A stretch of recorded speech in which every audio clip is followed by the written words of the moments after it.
Hello everyone. Tollywood young Kapil అనే చెప్పాలి వీళ్ళని రష్మిక మందన అలానే విజయ్ దేవరకొండ. సో రీసెంట్గానే ఎంగేజ్మెంట్ కూడా చేసుకున్నట్టు అందరం వీడియోస్ చూసేసాము. అయితే ఇప్పుడు వీళ్ళిద్దరి ఆస్తుల గురించి సోషల్ మీడియాలో హాట్ టాపిక్గా మారిందనమాట. సో ఒకసారి వీటి గురించి డిస్కస్ చేద్దాం. ప్రస్తుతం మనతోటి సినీ క్రిటిక్ జగదేవ్ ఉన్నారు, వెల్కమ్ చెప్దాం. Hello sir. Hi Zakir. Sir రీసెంట్గానే చేసుకున్నారు వీళ్ళిద్దరు, అసలు ఎవరు ఎక్స్పెక్ట్ చేయలేదు కూడా. సో సడన్గా బయటకు వచ్చింది. సో వీళ్ళ ఆస్తుల గురించి ఒకటి బయట నడుస్తుంది సార్, ఏంటది?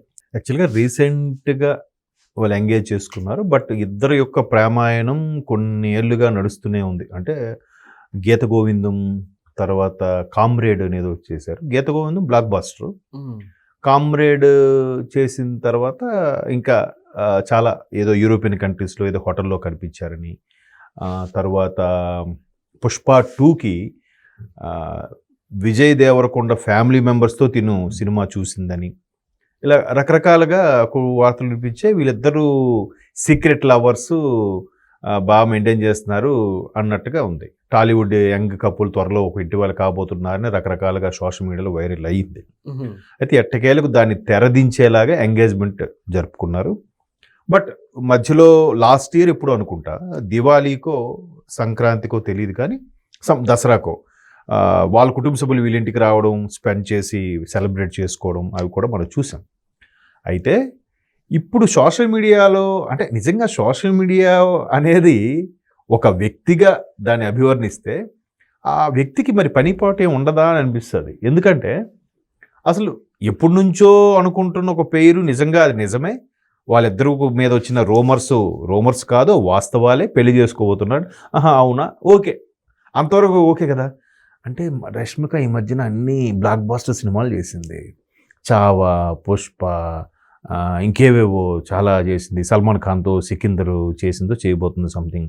సో ఈ అమ్మాయి ఏది పట్టుకున్నా హిట్ అయిపోతుంది, బ్లాక్ బాస్టర్ అయిపోతుంది. కాబట్టి ఈమెకి చాలా ఆస్తులు సంపాదించి ఉంటుంది.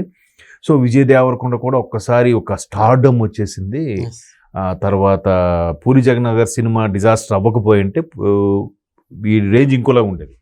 అర్జున్ రెడ్డితో ఒక స్టార్డమ్ వచ్చేసింది. గీత గోవింద్తో బ్లాక్ బాస్టర్, అర్జున్ రెడ్డితో ఒక స్టార్ ఇమేజ్ వచ్చేసింది విజయ్ దేవరకొండ. సో ఆయనకు ఎంత ఆస్తి ఉంటుంది, ఇంకా ఇద్దరు కలిశారంటే వీళ్ళిద్దరు ఆస్తి ఎంత ఉంటుంది, ఈ చర్చ స్టార్ట్ అయింది. ఎందుకు ఈమె ఎప్పుడైతే వరుసగా అన్ని సినిమాలు హిట్ అవుతున్నాయి అంటే మన వాళ్ళకి ఎట్లా ఉంటుందంటే ఈ సెంటిమెంట్ ఎక్కువ ఫిల్మ్ ఇండస్ట్రీలో. ఈ అమ్మాయి ఏంటంటే సూపర్ హిట్, అమ్మాయి పరంగా కూడా సినిమాలు హిట్ అవుతాయి. అసలు హీరోయిన్కి అంత ప్రాధాన్యత లేకపోయినా, పాటల వరకే హీరోయిన్ పెట్టినా, ఏదో రొమాన్స్ వరకు హీరోయిన్ వాడుకున్నా సినిమాలో, కానీ హీరోయిన్ ఉంటేనే సెంటిమెంట్ అనే ఉంది. ఇప్పటికీ ఆ పద్ధతి ఉంది ఇండస్ట్రీలో. ఇది గీత గోవిందం తర్వాత కొన్ని చిన్న చితకా చేసిన తర్వాత సర్లేరు నీకెవరు మహేష్ బాబుతో చేశారు. అందరూ పెద్ద పెద్ద హీరోలతో కూడా 1 by 1 చేసుకుంటూ వెళ్ళిపోతుంది. సో ఇట్లా వెళ్ళిపోతున్నట్టే నేపథ్యంలో పుష్ప అసలు పాన్ ఇండియన్ ఊపేసింది. పుష్ప 2 ఊపేసింది, తర్వాత చావా ఊపేసింది. ఇలాగ హిట్ మీద హిట్స్ అయిపోతుండడము.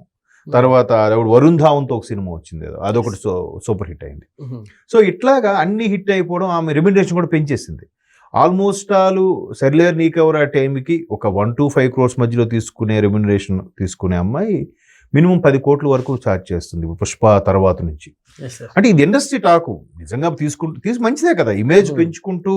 ఎందుకంటే చాలామంది చెప్పేది ఇండస్ట్రీ పెద్దలు, ఇండస్ట్రీలోకి వచ్చి మనం సక్సెస్ అయ్యామనేది అంటే మన కోసం పాత్రలు సృష్టించబడుతున్నాయి అని అంటే మనకు ఆ పాత్ర వస్తుందంటే మనమే పెంచుకోవాలి మన రేంజ్.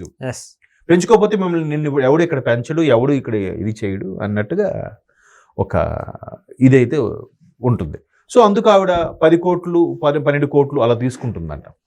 ఇకపోతే విజయ్ దేవరకొండ కూడా ఏదైతే గీత గోవిందం హిట్ తర్వాత ఒక బ్లాక్ బాస్టర్ అర్జున్ రెడ్డి, అంటే సందీప్ రెడ్డి వంగ ఒక 2-3 మైండ్లో కథ అనుకొని చెప్పినా అంత చెప్పాడో లేదంటే అంతవరకు రీచ్ అవ్వలేదు ఆ సూపర్ స్టార్ల వరకు. బట్ ఓకే, నేను అనుకుంటున్న థాట్ ప్రాసెస్కి, నేను అనుకుంటున్న యాటిట్యూడ్ గల హీరో క్యారెక్టర్కి విజయ్ దేవరకొండ అయితే బాగుంటుంది, ఆయన మాడ్యులేషన్ కూడా డిఫరెంట్గా ఉంటుంది అని అర్జున్ రెడ్డి తీసాడు. అర్జున్ రెడ్డి అసలు డిఫరెంట్ అనమాట. అంటే ఇంతవరకు చాలా వచ్చాయి, బట్ అట్లాంటి టిపికల్ యాటిట్యూడ్ ఉండే ఒక సిన్సియర్ మెడికల్ స్టూడెంట్ ఉండే క్యారెక్టర్ని రాయడం, అది ఒక బ్లాక్ బాస్టర్ అయిపోవడం, దాని మరలా హిందీలో రీమేక్ చేయడం. సో అర్జున్ రెడ్డి ఇమేజ్ ఒక రేంజ్లోకి వెళ్ళిపోయింది. ఎందుకు వెళ్ళిపోయిందని అంటున్నానంటే ఆ మధ్యకాలంలో అంటే 1 year బ్యాక్, ఒక 1 year 2 years బ్యాక్ నేను దసరాకి అదే తమిళనాడు వైపు అటు వెళ్తే అక్కడ చాలా మందికి తెలుగు హీరోలు, వాళ్ళ తమిళ హీరోలు బాగా తెలుసు. రూరల్ ఏరియా మాట చెప్తున్నా. తమిళ్ హీరోలతో కాకుండా తెలుగు హీరోలు ఎవరు అంటే పెద్ద పెద్ద వాళ్ళు తెలుసు. ఏది మన చిరంజీవి గారు, లేదంటే మహేష్ బాబు, రామ్ చరణ్, ప్రభాస్, ఇంతవరకు తెలుసు. మరి అంతవరకు కూడా కాకుండా వాళ్ళు 2-3 పేర్ల తర్వాత మూడో పేరు విజయ్ దేవరకొండ పేరు చెప్పారు. అవును, విజయ్ దేవరకొండ ఎలా తెలిసింది అని అంటే, ఓహో విజయ్ దేవరకొండకి ఎంత ఇమేజ్ ఉందా. ఆ తర్వాత ఆయన బ్రాండ్స్ కొద్ది కొద్దిగా ఇది చేయడం, తర్వాత ఆయన ఒక రౌడీ అని పెట్టి ముద్దుగా పిలుస్తారు, రౌడీ విజయ్ అని. సో ఆయన డ్రెస్సింగ్ స్టైల్ కూడా డిఫరెంట్గా ఉంటుంది. సో ఆయన ఆడియో ఫంక్షన్స్ కొన్నిటికి మెగాస్టార్ చిరంజీవి గారు లాంటి వాళ్ళు రావడము, ఆశీర్వదించడము, అంటే ఒక స్టార్డమ్ వచ్చేసింది. అయితే అలాంటి విజయ్ దేవరకొండ ఎంత సంపాదించుంటాడు ఏంటి? ఆయన ఒక సాధారణంగా ఒక మిడిల్ క్లాస్ ఫ్యామిలీ నుంచి వచ్చిన వ్యక్తి కదా. ఇప్పుడు వాళ్ళ తమ్ముడు కూడా ఒక వన్ టైప్ ఆఫ్ యంగ్ హీరోగా చలామణి అవుతున్నాడు ఇండస్ట్రీలో. ఆయనకు కూడా ఓ బేబీ ఏదో cinema super hit, block buster అయింది. సో అట్లాగా బాగా ఇది తీసుకొచ్చే క్రమంలో ఎంత ఆస్తులు సంపాదించుంటూ అంటే రఫ్గా ఆయనకు ఒక 70 కోట్లు 80 కోట్లు ఉండొచ్చు, ఈమెకు ఒక 50-60 కోట్లు ఉండొచ్చు. ఇద్దరు కలిస్తే దగ్గర 150 కోట్లు. జనాలు ఎలా మాట్లాడుకుంటున్నారు అంటే ఇవన్నీ ఎందుకు చెప్తున్నానంటే, అసలు ఇద్దరు ఇష్టపడ్డారు, కుటుంబ నేపథ్యం కూడా కలిసింది, లేదంటే ఇద్దరు అభిప్రాయాలు అభిరుచులు కలిశాయో లేదా సంథింగ్. అంటే గతంలో నాగ చైతన్య సమంత ఎలాగైతే కలిశారో వీళ్ళు అలాగే కలిశారని సంతోషించకుండా, పోనీ ఆపరమైన ఏవైనా కాంట్రవర్సీ తీయకుండా వీడికి కాస్తి తనకు ఆస్తి, అది తక్కువ టైంలో మంచి స్టార్ హీరోయిన్ అయిపోయింది. ఎందుకంటే సీతారామం కూడా మంచి బ్లాక్ బాస్టర్ ఆమె కెరీర్లో. సీతారామం కూడా మంచి, ఆమె క్యారెక్టర్ కోసమే కదా రామ్ అనేవాడు పాకిస్తాన్లో ఆ టెర్రరిస్టులకి, అదే ఆ మిలిటరీ వాళ్ళకి దొరికిపోతాడు. ఆ క్యారెక్టర్ పెద్ద అవుతుంది. ఆ క్యారెక్టర్ పోషించింది మరలా రష్మిక మందన్న. సో ఇట్లాంటి మంచి మంచి పాత్రలు చేసుకోవడం, ఆ ఇమేజ్ పెంచుకోవడం, అలాగే దగ్గర ఒక 6-7 బ్రాండ్స్కి బ్రాండ్ అంబాసిడర్గా యాడ్స్ చేస్తుంది ఆవిడ. విజయ్ కొంచెం తక్కువ ఉన్నాయి, 4-5 ఉన్నాయి ఆయనకి, ఆమె అయితే 7-8 దాకా ఉన్నాయి. సో అది ఈజీగా 1 year కాంట్రాక్ట్కి తక్కువ 3 to 5 crores తీసుకుంటారు.